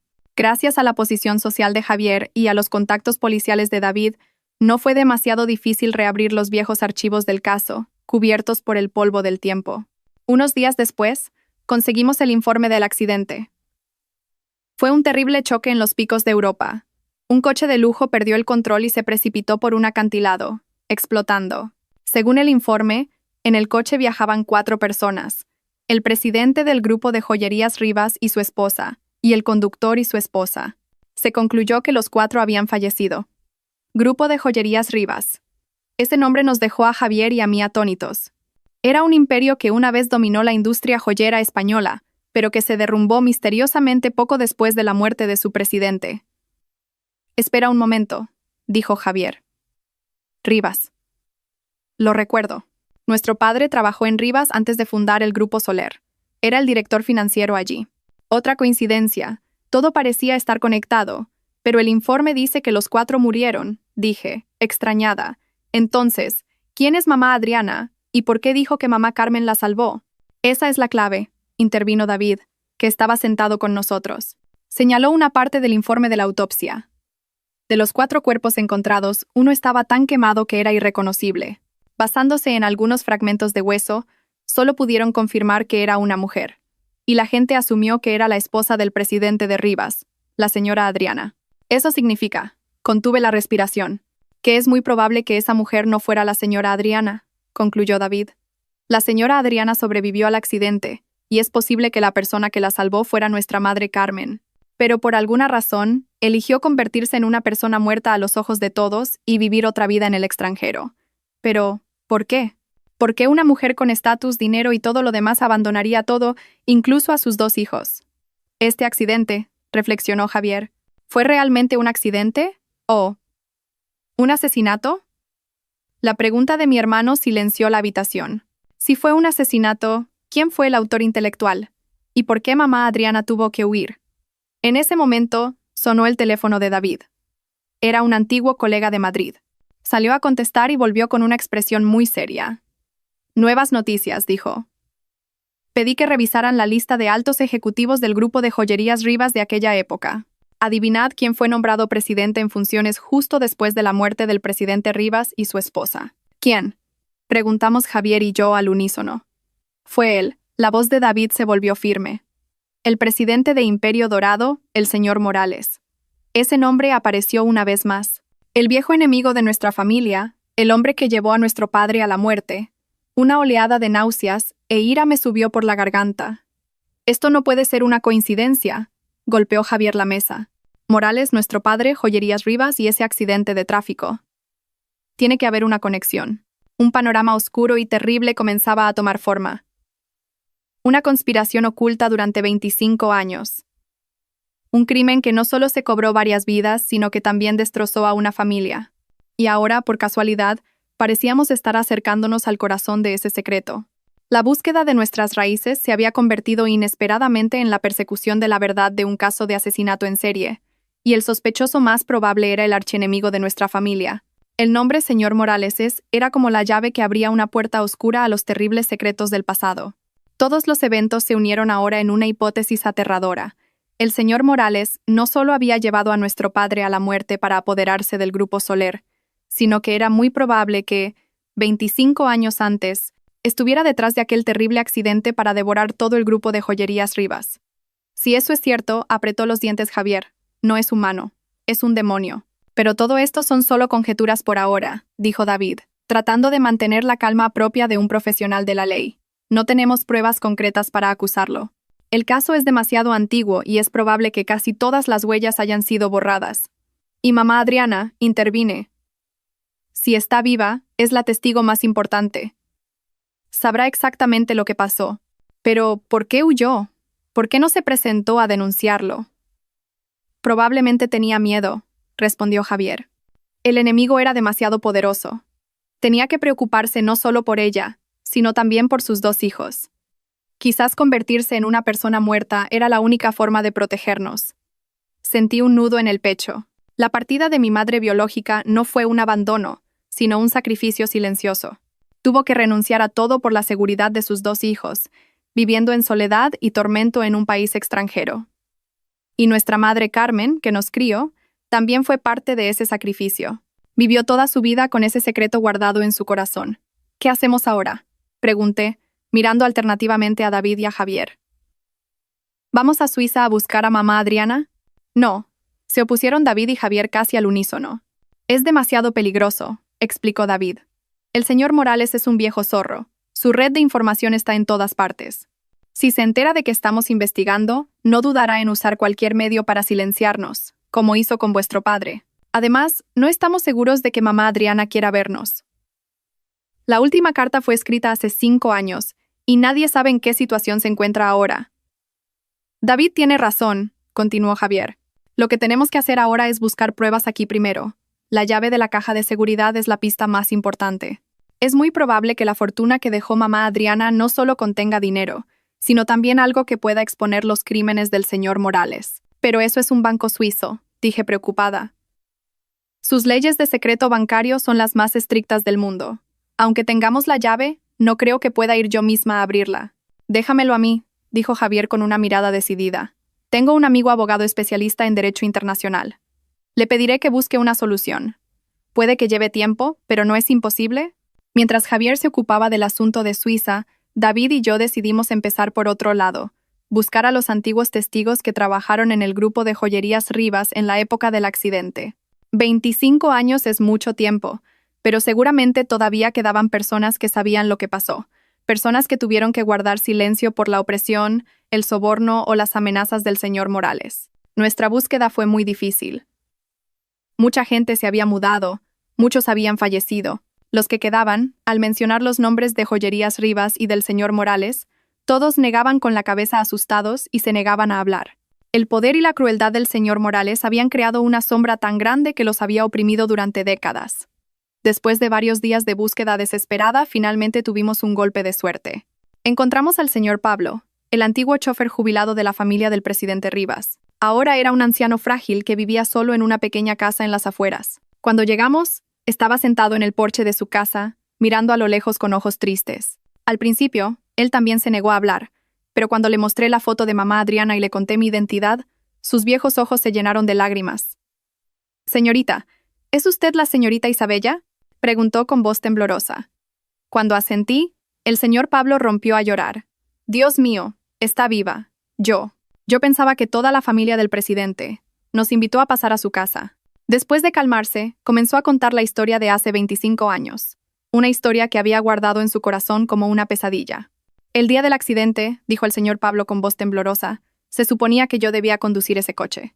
Pero esa mañana, el entonces vicepresidente, el señor Morales, de repente me envió a otra provincia con un recado. Dijo que era urgente y envió a otro conductor en mi lugar. Era un chico joven que acababa de empezar, no lo conocía bien. Cuando me enteré de la noticia del accidente, sentí que algo no iba bien», continuó. «Ese coche era el del presidente. Yo lo revisaba todos los días. Era imposible que los frenos fallaran. Intenté decírselo a la policía, pero nadie me creyó. Dijeron que estaba divagando por el dolor. Y unos días después, el señor Morales envió a alguien a darme una gran suma de dinero y a amenazarme con que si seguía hablando, mi familia no estaría a salvo. Por miedo, por mis hijos». Agachó la cabeza el señor Pablo con voz llena de arrepentimiento. Tuve que guardar silencio. Acepté el dinero y dejé el trabajo. Durante estos 25 años, no he dormido una sola noche en paz. El remordimiento y la culpa me han atormentado constantemente. El testimonio del señor Pablo era la prueba viviente de que el accidente no fue una casualidad, sino una conspiración meticulosamente planeada.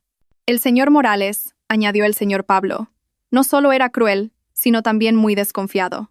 Siempre tenía una pequeña grabadora instalada en el despacho del presidente para vigilar todas sus conversaciones. Una vez lo vi por casualidad cambiándole las pilas en secreto. Un relámpago cruzó mi mente. Una grabadora. Si todavía estaba allí, era muy probable que hubiera grabado conversaciones importantes, pruebas que podrían exponer los crímenes del señor Morales. Pero, ¿dónde está ese despacho? El grupo de Joyerías Rivas ya no existe. Su antigua sede debe de ser ahora propiedad de otra empresa. Cuando nos sentíamos perdidos, el señor Pablo nos proporcionó otra información valiosa. Después de la muerte del presidente, el señor Morales selló todo su antiguo despacho. Dijo que era para conservar sus recuerdos, pero yo sé que tenía miedo. Miedo de que alguien encontrara algo dentro. Esa habitación sigue intacta, en el último piso del antiguo edificio de Rivas. Todas las pistas parecían converger en un punto. Una habitación sellada durante 25 años, que podría contener la caja negra de todo el caso. Pero, ¿cómo podríamos entrar en un lugar tan fuertemente custodiado por otro grupo? El antiguo edificio de Rivas ahora se llamaba Torre Dorada, erigiéndose en el centro de la ciudad como una fortaleza inexpugnable. Infiltrarse allí, especialmente en la habitación sellada del último piso, era una misión casi imposible para gente corriente como nosotros. Esto no se puede hacer por las vías normales, dijo David después de dar una vuelta alrededor del edificio. El sistema de seguridad aquí es de última generación. Hay cámaras de vigilancia por todas partes y guardias patrullando las 24 horas. Las puertas de acceso de cada piso usan tarjetas magnéticas. Es imposible entrar por la puerta principal. Mientras nos rompíamos la cabeza, finalmente recibimos una llamada de Javier, que había estado en silencio durante varios días, con noticias importantes. He hablado con mi amigo abogado. Dice que, como hijos biológicos, tenemos pleno derecho a solicitar información sobre la caja de seguridad de nuestra madre en el banco suizo. Pero el proceso es muy complicado y tardará al menos unos meses. Pero ha descubierto algo interesante. Hace 5 años, justo cuando mamá Adriana envió la última carta, alguien más intentó acceder a esa caja de seguridad, pero fracasó por falta de documentos de identidad. ¿Quién?, pregunté ansiosa. Era gente del señor Morales. Sentí un escalofrío. Él también sabía de la existencia de esa caja de seguridad. La había estado buscando durante años. Esto nos confirmaba aún más que dentro había algo que lo amenazaba. Y también significaba que no nos quedaba mucho tiempo. Si el señor Morales descubría que estábamos investigando, no dudaría en actuar primero. La urgencia de la situación nos obligó a tomar una decisión audaz. Si no podemos entrar por la puerta principal, dije, mirando a David y a Javier, entraremos por otro camino. La Torre Dorada y nuestra Torre Soler están justo al lado. La altura de los tejados de ambos edificios es casi la misma. No me digas que, me miró Javier con asombro. No, Isabella, es demasiado peligroso. Es la única manera, dije con firmeza. No tenemos más tiempo. Tú puedes desactivar el sistema de seguridad de la Torre Soler. David tiene la tecnología y la experiencia como policía. Y yo tengo que entrar allí. Esa habitación está relacionada con mi pasado. Después de una larga discusión, ambos tuvieron que aceptar a regañadientes. El plan se trazó con gran detalle y cautela. La hora de la acción se fijó a las 2 de la madrugada, cuando la actividad en ambos edificios se detiene por completo. Esa noche, la ciudad dormía, solo quedaban las tenues luces de las farolas. Cuando me paré en el tejado de la Torre Soler con David, mi corazón latía como un tambor. El viento de las alturas agitaba mi pelo con fuerza. Desde aquí, el tejado de la Torre Dorada parecía estar a solo unos 5 metros de distancia. No era una gran distancia, pero era un abismo entre la vida y la muerte. David preparó el equipo con cuidado. Era un experto en estas cosas. Usó una pistola especial para lanzar un cable de alta resistencia a la barandilla del edificio de enfrente. El cable quedó firmemente anclado en ambos extremos. «Iré yo primero», dijo David con voz grave y tranquilizadora. «Cuando cruce y asegure la zona, te deslizarás por la cuerda. No tengas miedo. Te sujetaré con fuerza». Asentí. Mis palmas ya estaban húmedas de sudor. Contuve la respiración mientras veía a David colgarse ágilmente de la cuerda y cruzar el oscuro vacío. Unos minutos después, llegó sano y salvo al otro lado y me hizo una señal. Era mi turno. Respiré hondo y me agarré con fuerza a la fría cuerda. Todo mi cuerpo quedó suspendido en el cielo nocturno. Debajo, las luces de la ciudad parecían lejanas, y un pequeño error podría hacerme caer. Pero el pensamiento de mi madre, de la verdad que me esperaba al otro lado, me dio fuerzas. Cuando mis pies tocaron la barandilla de la Torre Dorada, David se apresuró a ayudarme. «Lo has conseguido», susurró con orgullo. Rápidamente desactivamos las cámaras del tejado y encontramos el camino hacia las escaleras de emergencia. El despacho sellado estaba justo en el piso de abajo. La vieja cerradura no fue un problema para David. La pesada puerta se abrió con un crujido, revelando un espacio que había estado sumido en la oscuridad y el polvo durante 25 años. Encendimos una pequeña linterna, y la tenue luz recorrió la habitación. Todo estaba como lo había descrito el señor Pablo. El escritorio, la estantería, el juego de sofás, todo estaba cubierto por una gruesa capa de polvo. El aire viciado olía a tiempo. Según el señor Pablo, la grabadora estaba escondida detrás de un gran cuadro al óleo colgado en la pared. David descolgó el cuadro con cuidado. Efectivamente, una vieja grabadora de casetes estaba ingeniosamente instalada en un pequeño hueco en la pared. ¿Funcionará todavía?, pregunté preocupada. Es difícil saberlo, respondió David, pero llevémonosla de todos modos. Mientras David desmontaba el dispositivo, yo empecé a buscar más. Intuitivamente, sentí que debía de haber algo más en esa habitación. La luz de mi linterna recorrió la estantería. Cientos de viejos libros de tapa de cuero, la mayoría sobre gestión y derecho. De repente, recordé una costumbre de mi padre. Como director financiero, él también llevaba siempre una pequeña libreta donde anotaba las cosas más importantes, los secretos que no quería que nadie supiera. ¿Tendría el presidente Rivas una costumbre similar? Empecé a sacar los libros uno por uno, pasando las páginas rápidamente. Y cuando cogí un grueso libro de derecho titulado Justicia y Verdad, noté que pesaba extrañamente. Al abrirlo, sentí que se me paraba el corazón. El interior del libro estaba ahuecado, dejando un espacio justo para una pequeña libreta de tapa de cuero negro. La cogí con manos temblorosas. «Es esto, tiene que ser esto». Justo en ese momento oímos pasos y un débil murmullo de voces desde el pasillo. «Revisad bien la zona del tejado, creo que he visto una sombra sospechosa». Sentí que el corazón se me caía a los pies. Nos habían descubierto. Los guardias de seguridad del edificio estaban de ronda. El camino de vuelta estaba bloqueado. Estábamos atrapados en esta habitación secreta. Los pasos en el pasillo se acercaban. La luz de las linternas del equipo de seguridad se filtraba por la rendija de la puerta, creando sombras fantasmales en la polvorienta habitación. Sentí un nudo en el pecho y un sudor frío me recorrió la espalda.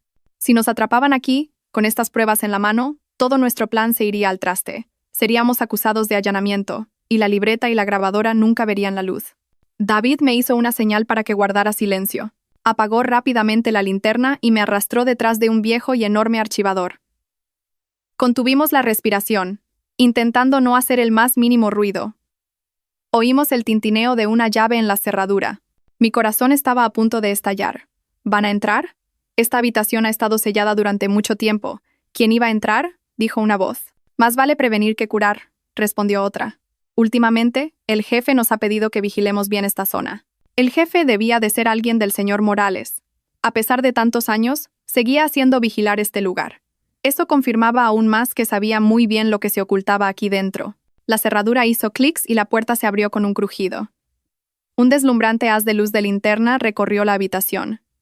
David y yo casi dejamos de respirar, pegados al frío archivador. Afortunadamente, el archivador era muy grande y nos escondíamos en el rincón más profundo. ¿Ves? No hay nada.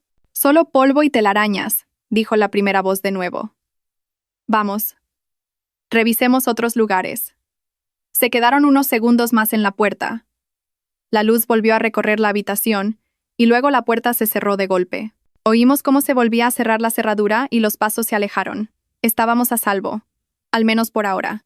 Solté un suspiro de alivio, sintiendo que me fallaban las fuerzas. David me hizo una señal para que esperara un poco más. Unos 10 minutos después, cuando estuvimos seguros de que el equipo de seguridad se había alejado, volvió a encender la pequeña linterna. «Tenemos que salir de aquí ya», susurró. «El camino por el que vinimos ya no es seguro». «Pero, ¿cómo?» «La puerta principal está cerrada con llave y hay guardias en el pasillo. Estábamos completamente atrapados». La mirada de David recorrió la habitación y se detuvo en una pequeña ventana de ventilación cerca del techo. «Es la única salida». Esa ventana era muy pequeña y estaba alta, apenas lo suficiente para que pasara una persona. Además, daba a la fachada del edificio. Fuera solo había una estrecha cornisa, de apenas un palmo de ancho, que recorría la pared. «Es demasiado peligroso», negué con la cabeza. Un pequeño traspié y... «Es la única opción», dijo David con firmeza. «¿Confías en mí?» En esta situación crítica, su calma y determinación eran mi único apoyo. Asentí. David acercó el viejo escritorio a la pared y apiló una silla encima. Subió primero y desenganchó con cuidado el pestillo de la ventana. Una ráfaga de aire frío de la noche entró. «Esa cornisa lleva a un balcón de emergencia al final del pasillo», explicó. «Está a unos 10 metros. Iré yo primero y volveré a ayudarte. Tú solo tienes que pegarte a la pared y caminar muy despacio». Dicho esto, salió por la ventana y pisó con cuidado la estrecha cornisa. Mi corazón dio un vuelco al verlo. Una fuerte ráfaga de viento podría haberlo hecho caer. Pero David se movió con gran profesionalidad. Sus pasos eran firmes, su espalda pegada a la pared. Unos minutos después, llegó sano y salvo al balcón de emergencia y me hizo una señal. Era mi turno. La libreta y la grabadora estaban guardadas de forma segura en mi bolso cruzado sobre el pecho. Respiré hondo, tratando de no mirar hacia abajo. Mis piernas temblaban al poner el pie en la cornisa. Sentí que todo mi cuerpo se pegaba a la fría pared. El viento zumbaba en mis oídos, trayendo consigo el ruido de la ciudad nocturna. No tengas miedo. Mírame solo a mí, oí la voz de David desde el frente. Una voz grave, tranquila y tranquilizadora, solo un paso a la vez. Me concentré en la figura de David, tratando de no pensar en el profundo abismo que había debajo. Nunca 10 metros me habían parecido tan largos. Cuando mi mano finalmente tocó la que David me tendía, sentí que volvía a la vida. Bajamos varias plantas por la escalera de emergencia y luego encontramos la manera de volver al pasillo principal. Afortunadamente, el equipo de seguridad estaba patrullando otra zona. Rápidamente volvimos al tejado y regresamos a la torre Soler por la cuerda. Cuando mis pies tocaron el suelo familiar, me desplomé, jadeando. La asfixiante huida por fin había terminado. De vuelta en la seguridad de mi apartamento, no descansamos, sino que empezamos a examinar inmediatamente lo que habíamos traído. Javier también había llegado, y escuchó nuestra historia con expresión preocupada. David abrió con cuidado la vieja grabadora. Después de forcejear un rato, consiguió hacerla funcionar. Contuvimos la respiración y aguzamos el oído. La vieja cinta de casete empezó a girar, emitiendo el ruido del tiempo. Y entonces oímos una voz familiar, la del presidente Rivas, mi padre biológico. Estaba hablando por teléfono. No estoy de acuerdo. Vicepresidente Morales, ese proyecto tiene demasiado riesgo. El flujo de fondos no es transparente. No puedo aprobarlo. Tras un breve silencio, su voz se volvió más afilada. Ya te lo he dicho. No intentes engañarme. Sé lo que estás haciendo a mis espaldas. Si no te detienes, lo revelaré todo al mundo. La llamada terminó y mi corazón latía con fuerza. Esta era la prueba del conflicto entre mi padre y el señor Morales. Pero la siguiente grabación nos dejó realmente atónitos. Esta vez era la voz del señor Morales. Estaba hablando con alguien. El viejo se ha enterado de todo. No podemos dejarlo con vida. ¿Un accidente de tráfico? Sí, hay que hacer que parezca un accidente. Su familia, encárgate de todos, que no quede ni uno. Y entonces, Rivas será nuestro. Una confesión, grabada hace 25 años. Una confesión innegable. Al mismo tiempo, abrí la libreta de tapa de cuero negro. Dentro no solo había registros de las transacciones comerciales de Joyerías Rivas, sino también breves diarios de mi padre. Escribió sobre su preocupación al descubrir la conspiración del señor Morales, su inquietud por sentirse vigilado, y su amor infinito por su esposa y sus 2 hijos pequeños. Y en la última página había una línea escrita apresuradamente con una tinta especial. Una tinta visible solo bajo luz ultravioleta, una costumbre prudente de los profesionales de las finanzas. Javier y yo lo sabíamos. Rápidamente apagamos las luces, y David apuntó una pequeña linterna ultravioleta que siempre llevaba consigo al papel. La escritura apareció. Todas las pruebas originales, contratos, extractos de cuentas, están en la caja de seguridad del banco suizo. Número XYZ. La llave se la he confiado a Carmen. Si algo me pasa, confía en ella. Carmen sabrá qué hacer. Todo quedó claro. Mamá Carmen no solo nos crió, sino que fue la persona de confianza a la que mi padre le encomendó la misión de proteger las pruebas más importantes, la herencia y el futuro de sus 2 hijos. El amor y el sacrificio que nuestras 2 madres nos mostraron fueron inmensos y grandiosos. Las lágrimas volvieron a brotar, pero esta vez eran lágrimas de gratitud y orgullo. Ahora teníamos en nuestras manos la confesión del pasado, la pista de las pruebas decisivas guardadas en Suiza y los crímenes actuales del señor Morales. El plan para el contraataque final, la batalla decisiva, estaba a punto de comenzar. La red del cielo se había tejido con fuerza. Solo faltaba que el pez más grande cayera en ella por sí mismo. Con las pruebas irrefutables en nuestras manos, sabíamos que la hora del juicio final estaba muy cerca. Pero también éramos conscientes de que enfrentarse a un viejo zorro astuto como el señor Morales requería no actuar precipitadamente. Un pequeño error podría darle la oportunidad de dar la vuelta a la tortilla y borrar todas las huellas.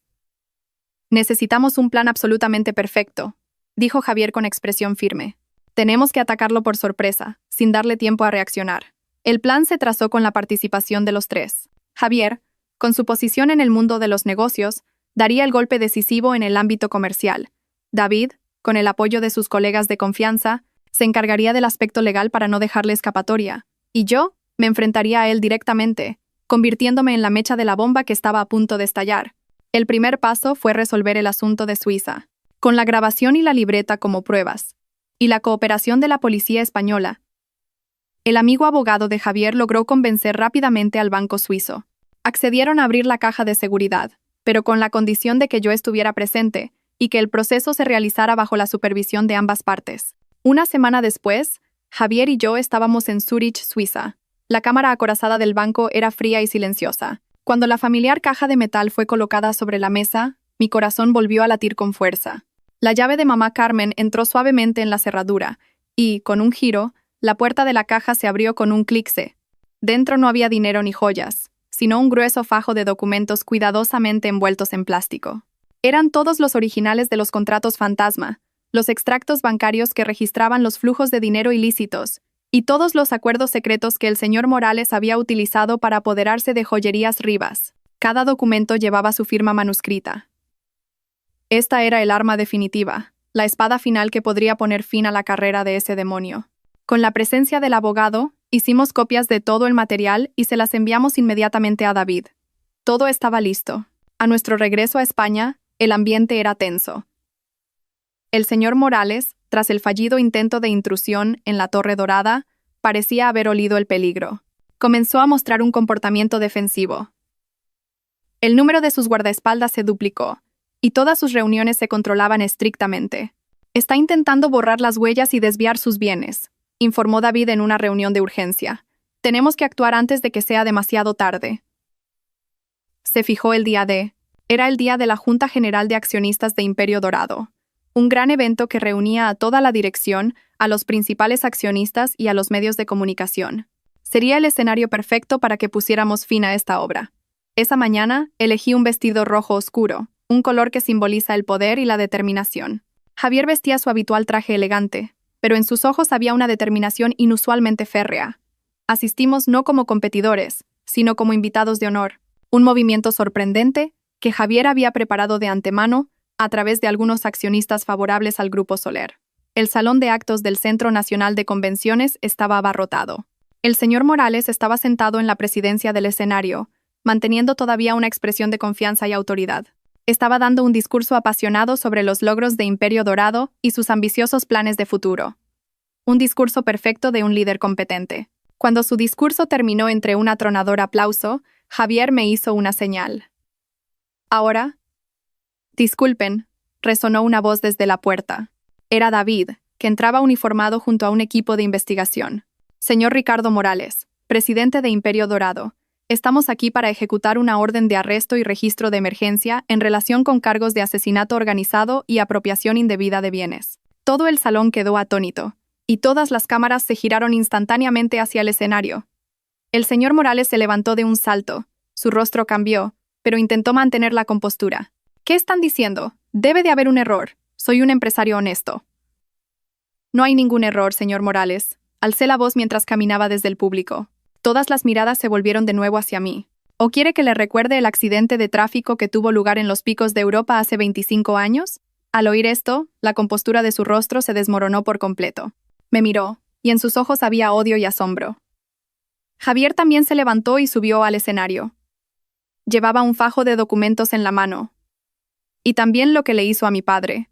Ha llegado la hora de que pague por todos sus crímenes. Javier hizo una señal al equipo técnico, y en la pantalla gigante detrás del señor Morales, en lugar de gráficos de crecimiento, aparecieron imágenes de documentos, contratos y extractos bancarios. Al mismo tiempo, la grabación de la propia voz del señor Morales ordenando la eliminación de toda la familia del presidente Rivas resonó por todo el salón.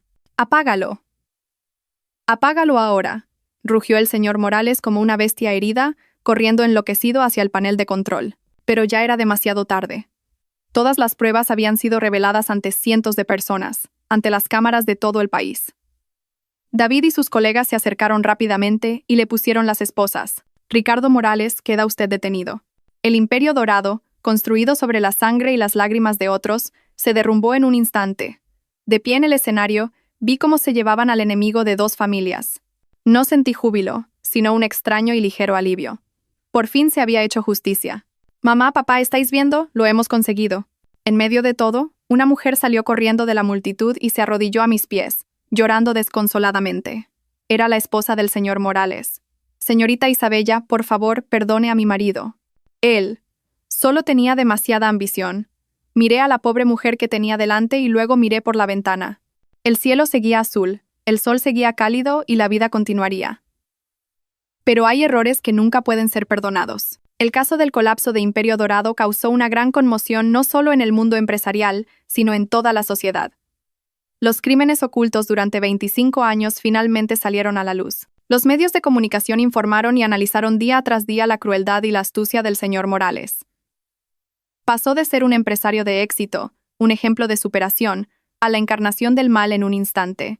Con pruebas irrefutables, el señor Morales fue condenado a la pena máxima por sus crímenes. Sus cómplices, los subordinados que lo habían ayudado durante años, también fueron llevados ante la justicia y recibieron el castigo que merecían.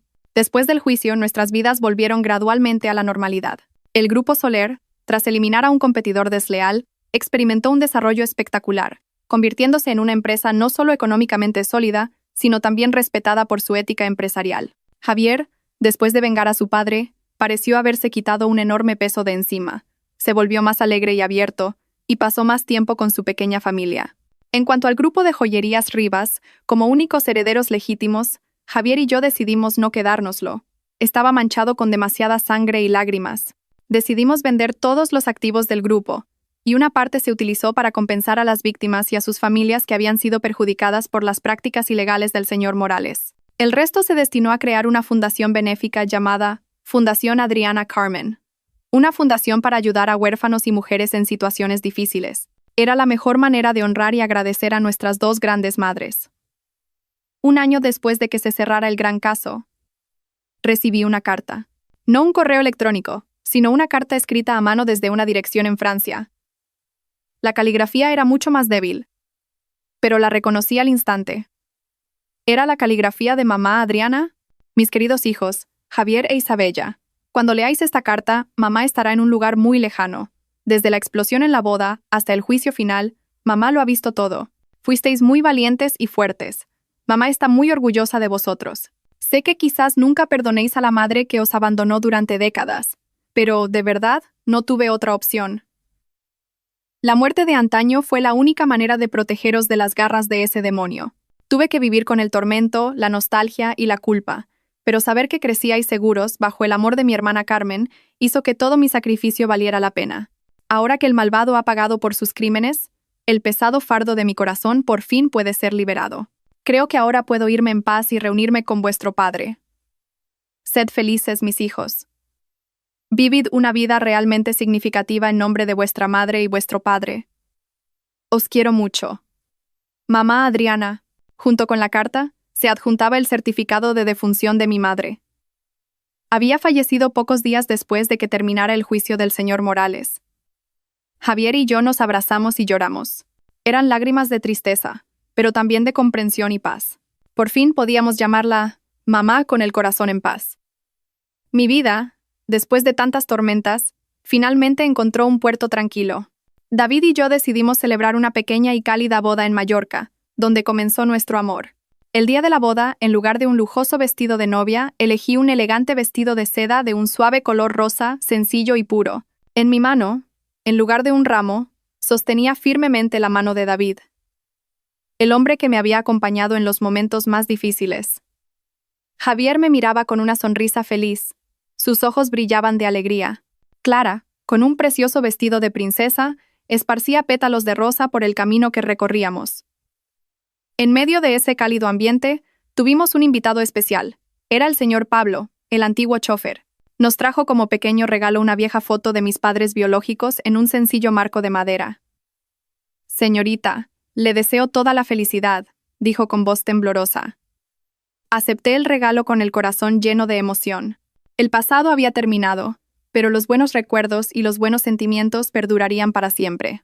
Esa tarde, mientras el sol se ponía sobre la colina de pinos, David y yo nos quedamos de pie, uno al lado del otro, contemplando el lejano horizonte. Un nuevo capítulo de la vida, una nueva vida llena de amor y esperanza, se abría ante nosotros. Sabía que, a partir de ahora, ninguna tormenta podría derribarme. porque a mi lado siempre habrá gente que me quiera incondicionalmente. Y creo que, en algún lugar de lo alto, mis 3 padres y madres nos estarán observando y bendiciendo con una sonrisa.